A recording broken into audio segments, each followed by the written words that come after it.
Welcome to your talk show, and we have Mr.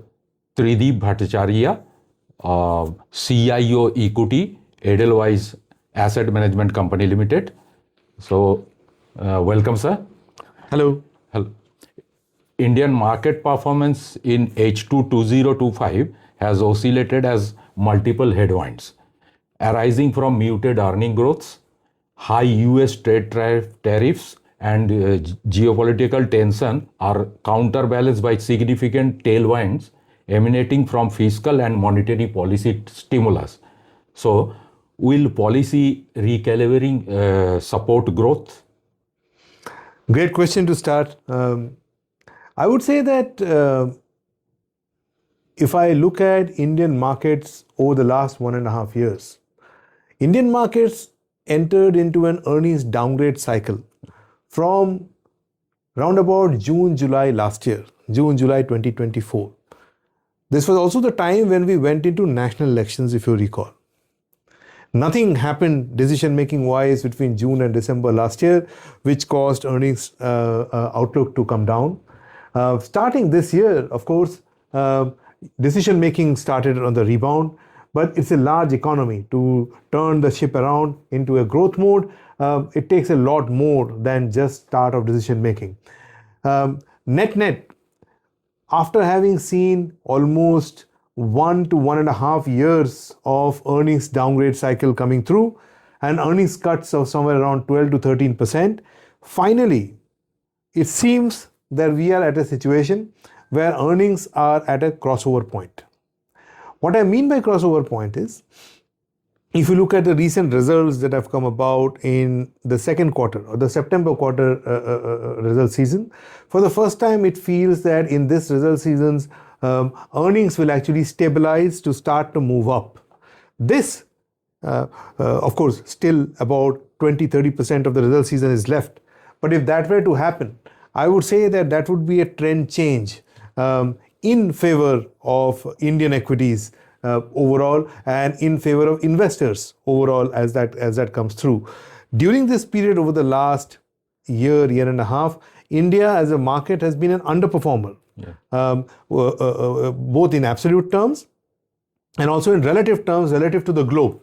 So we have a lot of performance catch-up to happen, and one of the big detractors was basically this earnings downgrade cycle.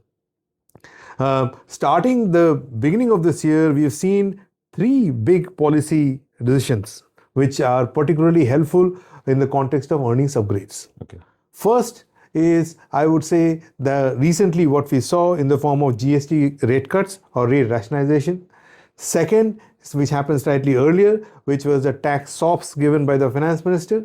And third was a rate cut of almost about 100 basis points. All in all targeted at the consumer, makes me feel that net, yes, at least in the near term, which is over the next 3 to 6 months, we would see earnings starting to make a comeback from an Indian equity market standpoint. That would be particularly great news as something that was missing for a good year and a half. Okay, thank you.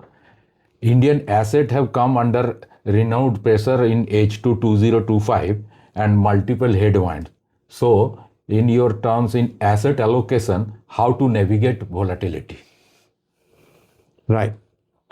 I think investors, or via this question, I would like to let investors know that this volatile environment is unlikely to go away.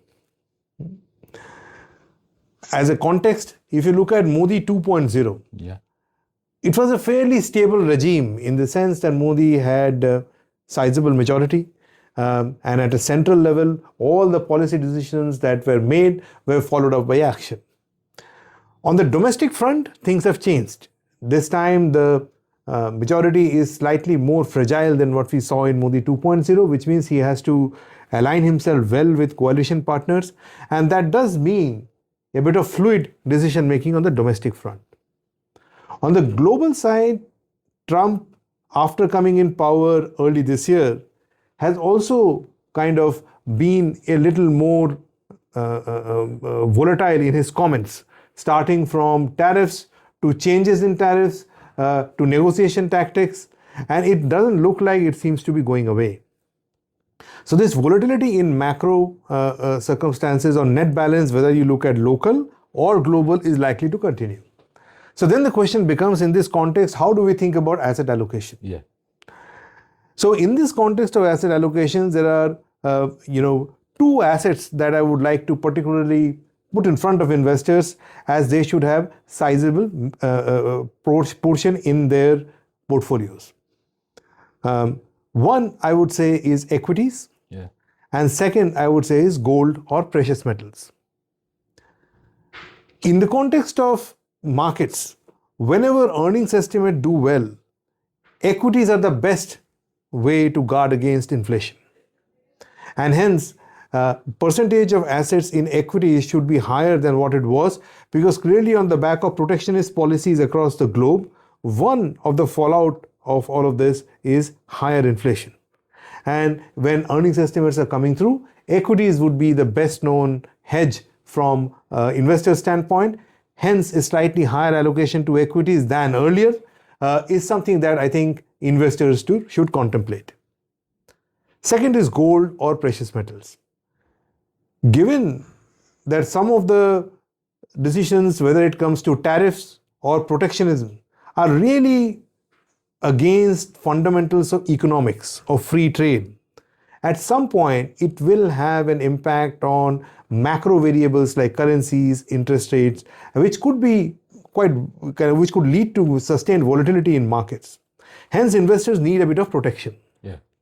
And to do that, precious metals, including gold, are a good way to, or real estate, are a good way to diversify, simply because there the supply is limited. And hence, from that perspective, while currencies can depreciate if there is significant amount of printing of currency that happens, the real assets don't have that risk. Hence, if times turn out to be not so good, then gold, precious metals, real assets would act as a good diversifying asset.